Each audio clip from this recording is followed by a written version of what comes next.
मेरे साथ जाने माने डिटेक्टिव संजीव देसवाल हैं, जो इस तरह के ब्लाइंड केसेस को बेहद करीब से देख चुके हैं और बाकायदा मौके पर जाकर कई बार इन्वेस्टिगेट भी कर चुके हैं। संजीव जी, सबसे पहला सवाल जो इस पूरी घटना में सबके सामने आ रहा है, पुलिस की जो थ्योरी है अभी तक, या पुलिस की जो इन्वेस्टिगेशन है, वो केवल और केवल जो आफताब है उसका जो बयान है उस पर टिकी हुई है। लेकिन वो क्योंकि खुद पुलिस कह रही है कि वो बार बार बरगला रहा है, तो कितना रिलाई कर सकते हैं, कैसे इन्वेस्टिगेशन आगे बढ़ेगी? देखिए, इसमें कोई दो राय नहीं है कि कोई क्रिमिनल है, अगर उसको उसके अंजाम तक पहुंचाना है और जब हम उसको गिरफ्तार करते हैं किसी भी वजह से, किसी भी कहते हैं इन्फॉर्मेशन के बिहाफ पर, तो जो वो बताता है उसके ऊपर तो इन्वेस्टिगेशन की ही जाएगी। लेकिन वो एक ऑप्शन होता है, उसके अलावा कई ऑप्शंस होते हैं, क्योंकि किसी भी केस के अंदर, किसी भी क्राइम के अंदर उसके अंजाम को पहुंचाने के लिए हमारे पास दो ही ऑप्शन है।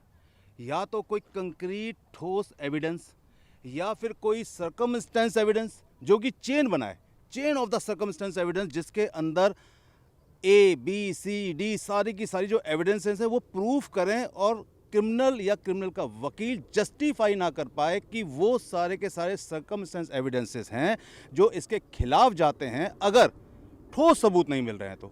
क्योंकि इसमें ठोस सबूत क्या है? ठोस सबूत हैं इसके अंदर बॉडी के पार्ट्स, ब्लड स्पॉट्स, आरी।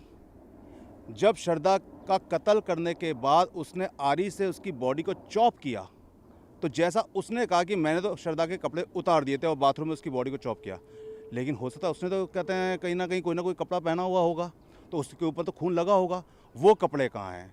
श्रद्धा का मोबाइल कहाँ है? अगर श्रद्धा का मोबाइल ओलेक्स पे भेज दिया है तो ओलेक्स पे किसने खरीदा है? वो तो सब डिटेल हैं, वो तो कहते हैं कहीं आप डिस्ट्रॉय कर ही सकते। लेकिन जो ये मिसिंग पार्ट्स हैं, ये जो कंक्रीट एविडेंस के मिसिंग पार्ट्स हैं, इनको प्राप्त करना पुलिस के लिए बहुत ज़रूरी है।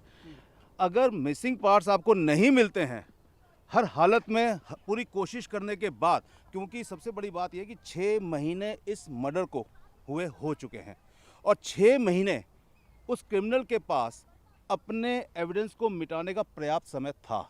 ऐसे में उसने पूरी कोशिश की होगी कि जितने ज़्यादा से ज़्यादा वो एविडेंस मिटा सकता है, क्योंकि इसमें कोई दो राय नहीं है। जब पुलिस ने उसको गिरफ्तार किया और जब इन्वेस्टिगेशन स्टार्ट की, तो पुलिस ने देखा कि उसने सर्च हिस्ट्री के अंदर, गूगल की जो सर्च हिस्ट्री है, जो उसके मोबाइल की हिस्ट्री है, उसके अंदर वो केमिकल को किस तरीके से, कौन से केमिकल से ब्लड स्पॉट्स को मिटाया जा सकता है, बॉडी को कैसे रखा जा सकता है, बॉडी को कैसे चॉप किया जा सकता है, ये सारी की सारी जो इन्फॉर्मेशंस हैं, ये सब की सब सर्कमस्टेंस एविडेंस की इन्फॉर्मेशंस हैं जो उसके खिलाफ जाएंगी।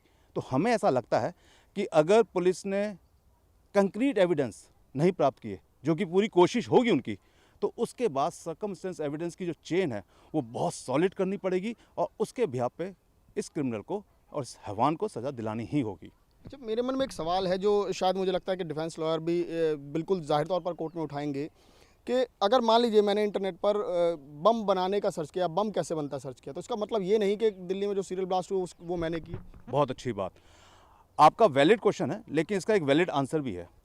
जब हम इस मर्डर केस की बात कर रहे हैं, तो उसने, वो जो उसकी फ्रेंड है श्रद्धा, उसकी लास्ट कहते हैं जो लोकेशन है, लास्ट जो मीटिंग है, वो इस आफ्ताब के साथ देखी गई है। उसके बाद वो गायब हो जाती है, उसके बाद इस दुनिया में उसे किसी ने नहीं देखा।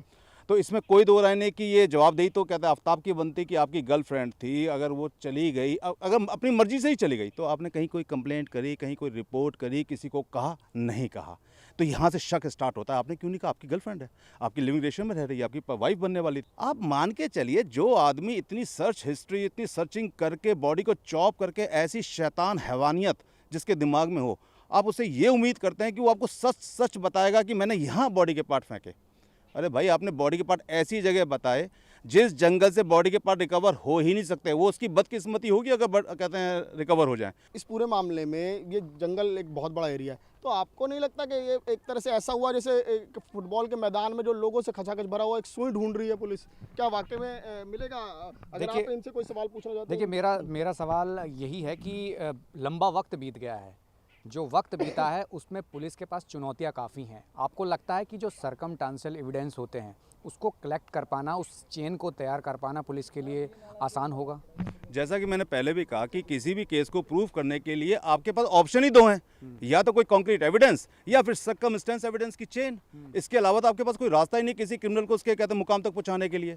अगर आपके पास यहाँ पे मान लीजिए कि सॉलिड एविडेंसेस कलेक्ट हो ही नहीं पाते हैं, आपको वो मिसगाइड जगह जगह कर रहा है, हो सकता है उसने बॉडी पार्ट्स यहाँ पे कहते हैं डिस्पोज किए ही नहीं है, तो उस कंडीशन में आप केस को शर्त तो नहीं कर सकते, आप बंद तो नहीं कर सकते, आपको सर्कमस्टेंस एविडेंस की चेन बनानी ही होगी।